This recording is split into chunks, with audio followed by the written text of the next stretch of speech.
You ever have one of those nights where, the second it starts going wrong, there's just no stopping it? That was me halfway through plowing Miller's hardware parking lot mined on autopilot when my phone buzzed with an alert incoming blizzard. Northern Colorado's about to get slammed. Yeah, like the kind of snow where you can barely see 10 feet out your windshield and deep down you're not going home anytime soon. So here's me, I'm Ryan Kellerman. I run my own snow removal outfit out of Fort Collins. 30 commercial properties, 2 residential communities. One of them, Meadowbrook Hills, fancy subdivision out on the west edge of town where they care more about the color of your mailbox than the mail inside it. Good money though, usually not much drama. Usually. That night I finished up at Miller's around 8, already feeling the snow stacking up, so I point my old Ford toward Meadowbrook. Streets there wind and twist on purpose, trying to make you slow down, keep things looking upscale. Great for realtors, hell for plow trucks. But by year 3, I could navigate it blindfolded, snow or no snow. Truck's my baby, by the way. 2019 F350 Western plow on the front. Bought it used, fixed her up myself.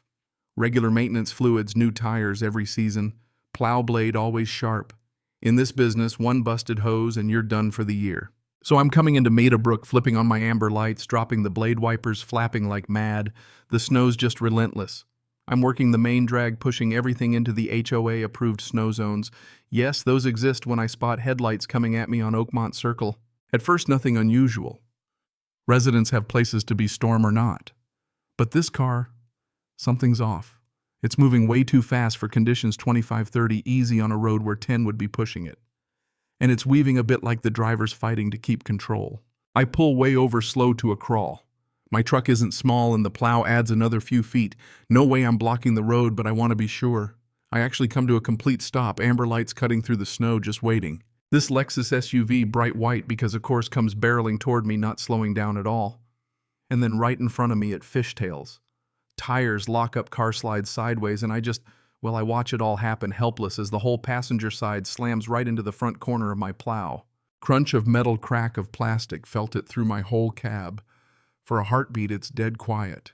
Just snow falling and the steady blink of my warning lights. And then here we go. The driver's door flies open and out storms Brenda Carmichael, president of the Meadowbrook Hills HOA, 50-something perfectly manicured, expensive athleisure, even in a blizzard. She's furious, storming toward me, yelling over the wind. What the hell were you doing? Just sitting in the road like that. I step out, bundled up, trying to keep calm. Ma'am, I was stopped way over to the right. You slid into me. She's not having it, starts pointing at my truck, accusing me of blocking the street, saying she couldn't get around. I look at my tire tracks, the untouched snow beside me, her Lexus crumpled against my plow. Then she hits me with the classic, I know how to drive in snow. I've lived here all my life. And then I'm calling the police. You're paying for this. At this point, I figure, good. Let's get it official. I grab my phone, snap photos, her car, my truck, the street, everything. Insurance is going to want evidence, and I already know how these things go. Dispatcher tells her it'll be 45 minutes for an officer. Storms have accidents stacked up everywhere. So we sit her in her running Lexus, me and my truck, both watching as snow tries to erase the scene. She gets out again after a while, tries to threaten my contract. Says the HOA won't stand for incompetence, that she can have me fired, tells me everyone in town will hear about how confrontational I am. I just keep calm, document, wait. Finally, police arrive. Young guy, Officer Martinez. He's polite, methodical. Takes our statements separately. Measures everything. Photographs, tire tracks, asks about visibility. Makes sure I had my warning lights going. After a while, he calls us both over. Mr. Kellerman, you were legally parked, lights on, doing snow removal. Mrs. Carmichael, based on the evidence, including your skid marks, you were driving too fast for conditions. He pulls out his ticket book. Brenda loses it. You know who I am? Yes, ma'am, you mentioned. It doesn't change the traffic laws. He writes her the ticket, tells her to swap insurance info with me, says the accident report will be up in 48 hours. She hisses, I'm still holding you responsible. You'll pay for this. Martinez just shakes his head. Madam, you can contest the ticket, but my report will show you at fault. Tow truck comes for her now undrivable Lexus. She comes over one last time, tells me she'll expect $1,000 for her deductible or else. I tell her flat out not paying. That's what insurance is for. She tells me the HOA will be meeting about my contract. Whatever. I get home at 4 in the morning, exhausted, soaked stomach in knots. Next day, my insurance agent calls. Brenda's already filed her claim, blaming me for blocking the road. Gloria, my agent, tells me don't pay her a dime, Ryan. Let us handle it. Then sure enough, email from the HOA emergency board meeting about my conduct. In 3 days. I show up, folder full of the police report photos, contract, all the receipts. Brenda's there with her wrist now in a brace, suddenly talking about injuries. She gives her side, paints me as reckless, says I caused her pain and thousands in damages. The board, especially Daniel, the treasurer, and Patricia, another member, are skeptical. They ask for my version. I show my photos, the police report, everything. Susan, the secretary, actually says, "This matches your story, Ryan." Brenda tries to bulldoze ahead, demands I pay her deductible to keep my contract. Calls it a small price to pay for a $15,000 contract. I say it's extortion and I'm not backing down. Board starts murmuring, some support her, some see through it. Finally, Daniel says, "We're not firing you. You do good work. We appreciate you."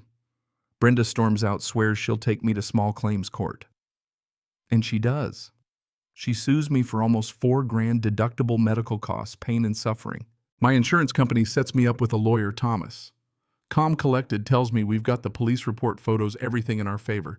Brenda shows up to court, new photos, all the bills, big speech about emotional distress. But when the judge asks why she didn't go to the doctor for 5 days after the crash, she stumbles. She'd already paid her speeding ticket too, which doesn't help her case.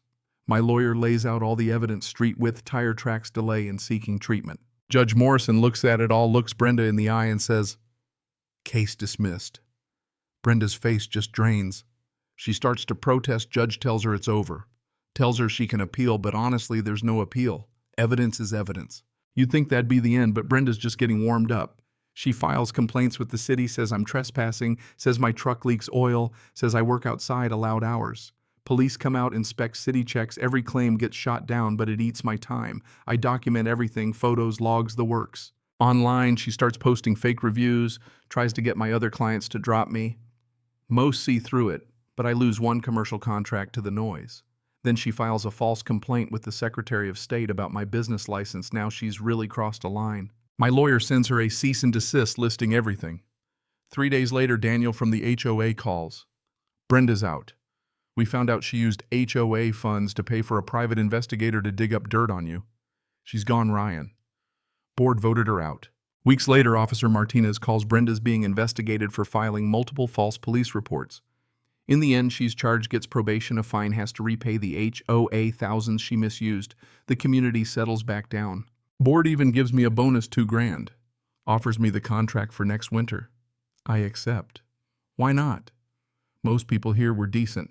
Just one person let power go to her head. As winter fades and spring comes in, I think back over everything. Brenda's gone now, moved away. And I honestly hope she learned something. Maybe she won't try that again somewhere new. The new HOA president, Patricia, is fair, honest, everything you want in a neighbor. That year, my business grows. I hire a college kid, Marcus, to help out. The bad reviews get buried under new positive ones. The next snowstorm, I'm back in Meadowbrook Hills, Oakmont Circle's quiet streets, clear folks waving, no drama. You know, after all that mess, here's what stuck with me. Sometimes the system works.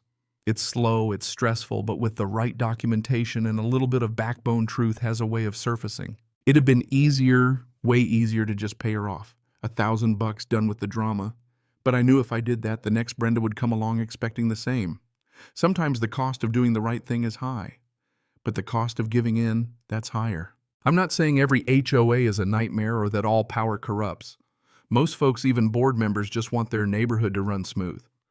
But you put someone in charge who can't handle, who thinks rules are for everyone else, well, that's where the problems start. Looking back, I learned how important it is to keep records. Stand your ground. Trust the process, even if it takes months. That's what justice is: messy, slow, but it does get there, eventually. So here's my question for you. Have you ever dealt with someone like Brenda? Someone who abused their little bit of power, tried to bully you, or someone you know? What did you do? Did you fight back or just walk away? Tell me, where's the line between keeping the peace and standing up for yourself? Drop your stories below. I read every one. And hey, if you've ever felt like the system's stacked against you, remember, it's not always fast, it's not always fun, but sometimes the good guys do win. And that, my friend, is worth a little trouble in the snow.